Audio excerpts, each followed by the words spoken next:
Meus queridos irmãos, eu tenho a Bíblia aberta no primeiro livro de Samuel, capítulo 17. Primeiro livro de Samuel, capítulo 17. Eu quero ler com vocês a partir do versículo 32. Você sabe que o 1 Samuel 17, a maioria dos irmãos que estão ouvindo o programa sabem, né? Nós temos aqui a narrativa do desafio do gigante Golias contra o exército de Israel. Então Golias era um gigante. Segundo as medidas que ele possuía, ele deveria ter 2 metros e 92 centímetros de altura, quase 3 metros. Era um homem guerreiro, experiente em combates. Desde jovem, Golias estava envolvido em guerras, até pelo tamanho, pela força, né, pela situação dele, que era uma situação, digamos assim, vantajosa. Ele tinha vantagem sobre todos os homens, pois era um gigante, 2 metros e 92 de altura, então realmente tinha vantagens, né? E quando chegamos no capítulo 17, o gigante Golias, ele está desafiando o exército de Israel. E a Bíblia diz, irmãos, que a cada vez que Golias desafiava, bradava, gritava, né? Ele fazia com que os homens de Israel corressem. E a Bíblia diz de forma muito clara que quando Golias aparecia, os israelitas, o exército de Israel, cada soldado entrava na sua tenda e ficava com medo de enfrentar o gigante. Na época, o rei era Saul. E Saul estava com um problema na mão dele. Por quê? Porque ele não tinha condições e nem capacidade de vencer o gigante.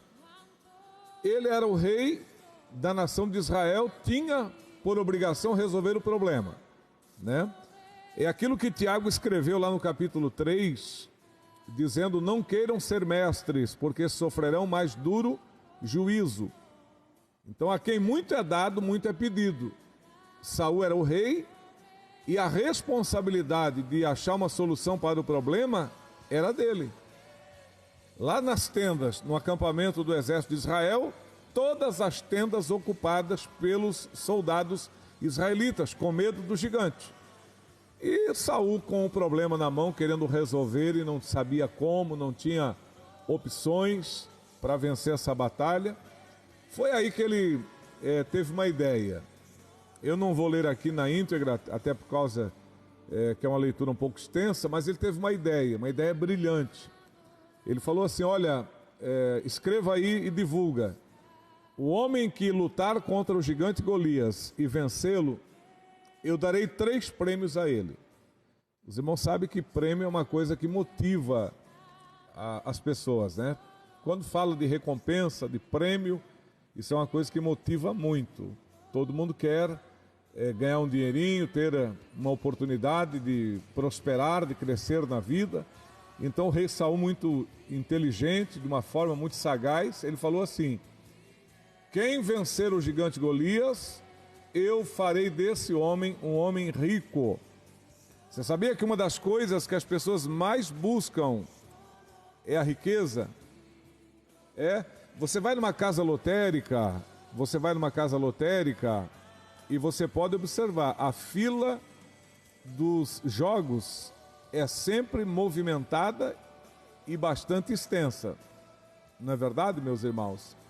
Por que será que a fila dos jogos ali é sempre movimentada? Porque todo mundo quer ganhar uma... Crente não joga, tá? Então presta atenção, não vai depois dizer por aí que o pastor Benjamin falou que pode jogar na Mega, não sei no que.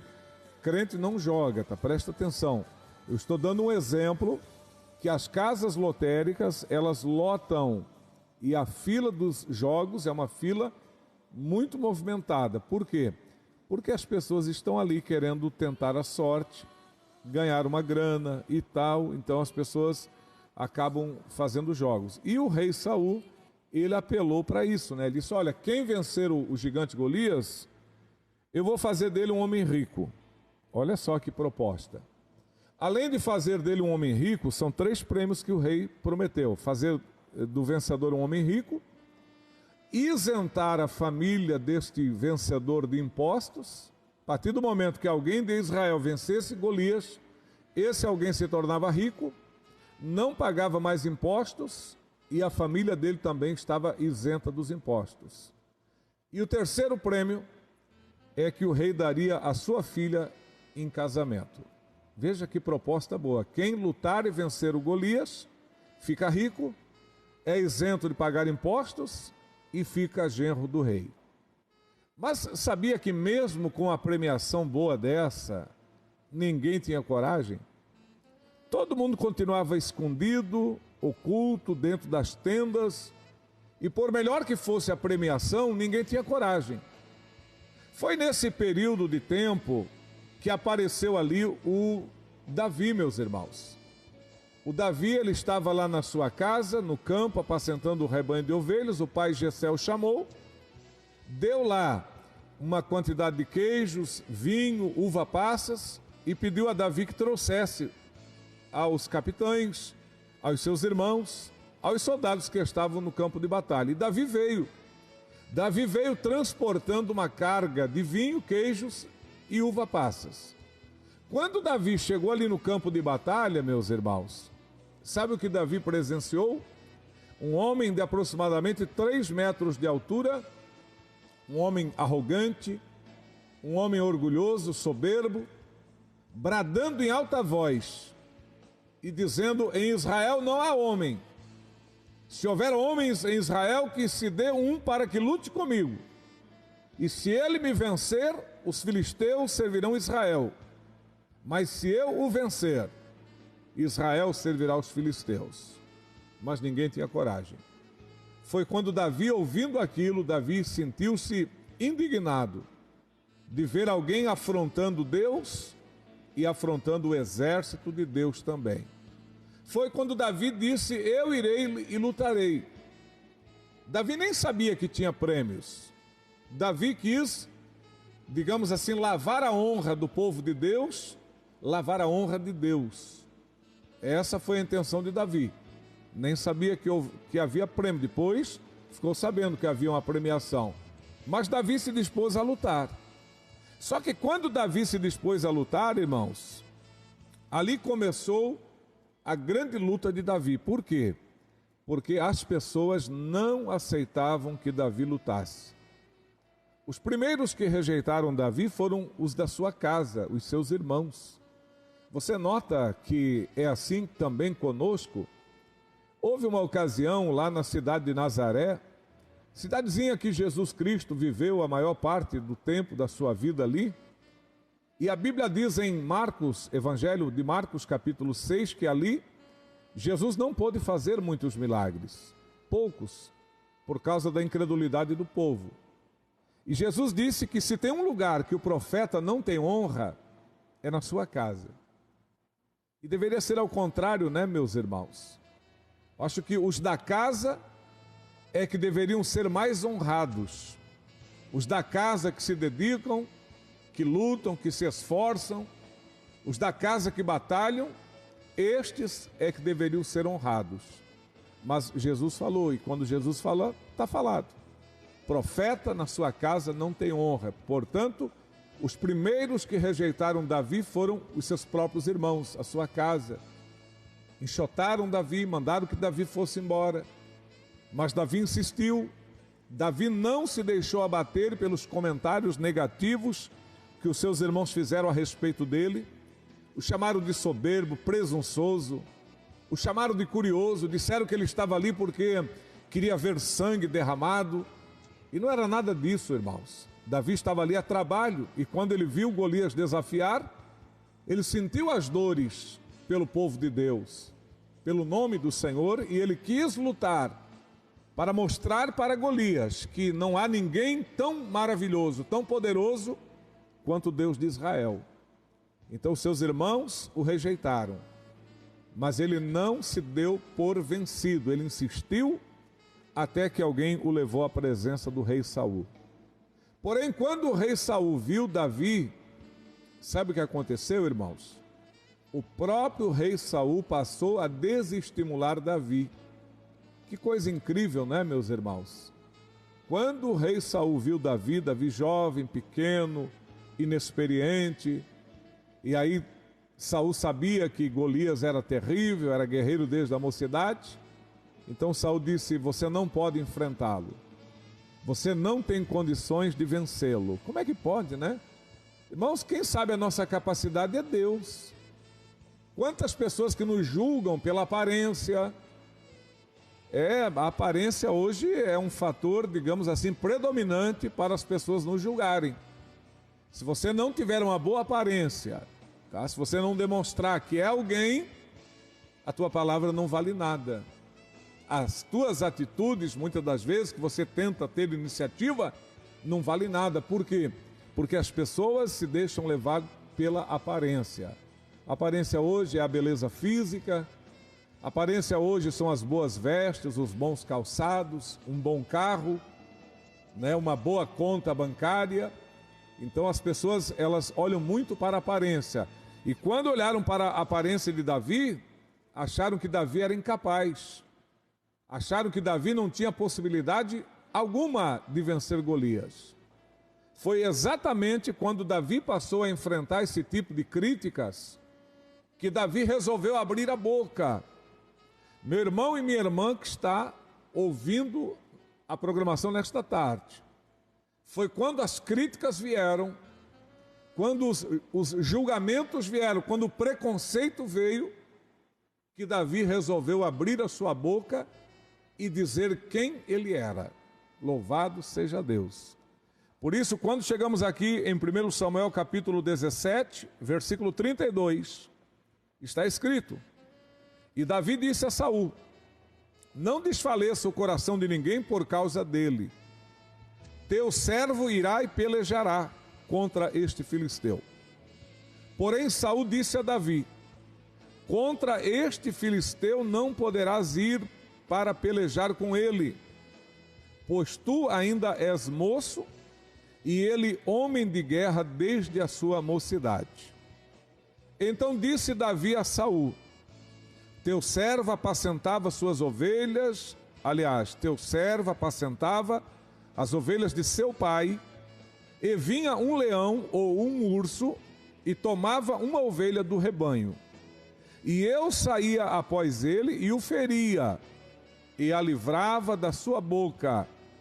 E levantando-se ele contra mim, lançava-lhe mão da barba e o feria e o matava.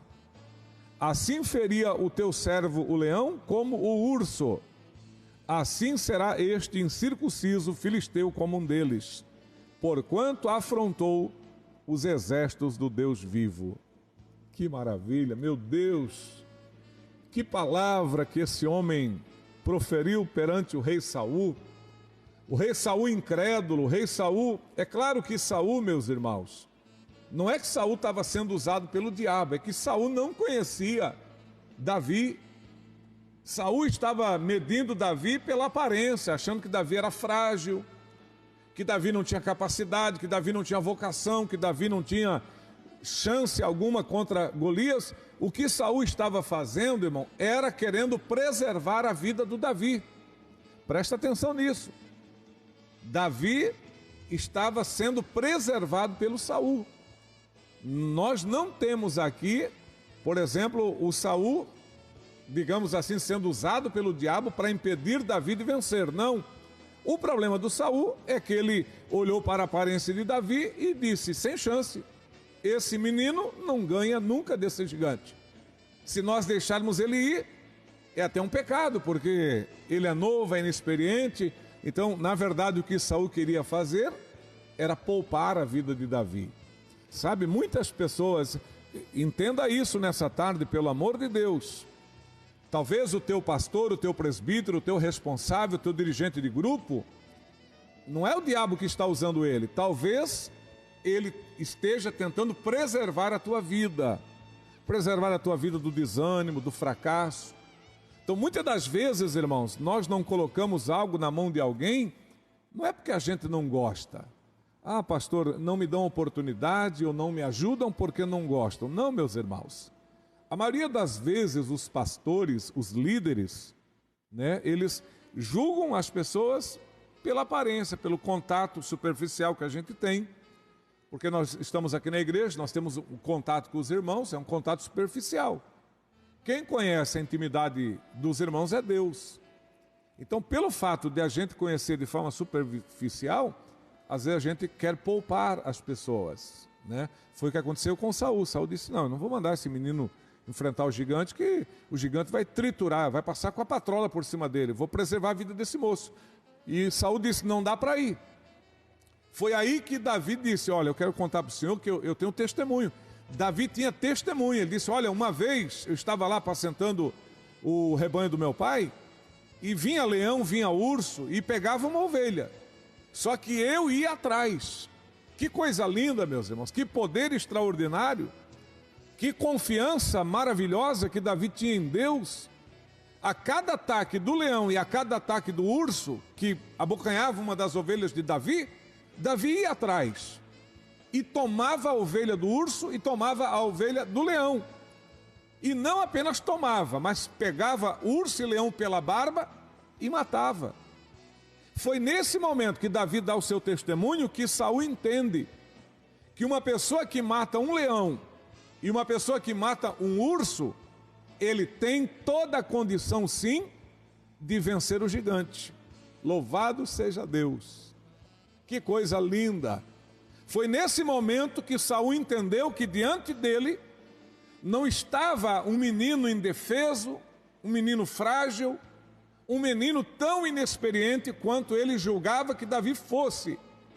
Foi quando Davi abriu a boca e passou a relatar as coisas que Deus fazia através dele, foi que Saul entendeu que ali diante dele estava um grande campeão, alguém usado por Deus, alguém que tinha toda a condição, toda a possibilidade de ir para o campo de batalha e vencer o gigante. Louvado seja o nome do Senhor. E além do mais, meus irmãos, vale a pena ressaltar aqui muitas vezes que a confiança de Davi não estava em si próprio, tá bom? A confiança de Davi não estava nele, estava no Deus a quem ele servia. Tanto que ele falou, o meu Deus me livrará da mão desse incircunciso. O meu Deus, Davi não diz minha habilidade, minha experiência, minha capacidade, minha condição para a guerra me livrará. Davi disse, o meu Deus é que me livrará. Glória a Deus. Irmãos, que possa haver em cada um de nós essa humildade que Davi tinha, de reconhecer que a sua conquista, que a sua vitória vem de Deus, e que toda honra e toda glória é unicamente a Deus. Foi aí que Saul disse, então vai. Aí Saul tentou vestir Davi com as suas armaduras, Davi não gostou, porque a armadura de Davi não serviu corretamente em Davi. Davi disse, eu nunca usei isso, mas eu vou lutar com aquilo que eu sei, com aquilo que eu tenho condição de usar. E qual era a arma que Davi conhecia? A funda. Por isso Davi foi no ribeiro e ali ele juntou 5 grandes pedras. Não pensa que era pedrinha, tá? As pessoas acham que Davi juntou 5 pedrinhas, dessa de matar João de Barro. Hoje não pode matar mais, vai para a cadeia, né?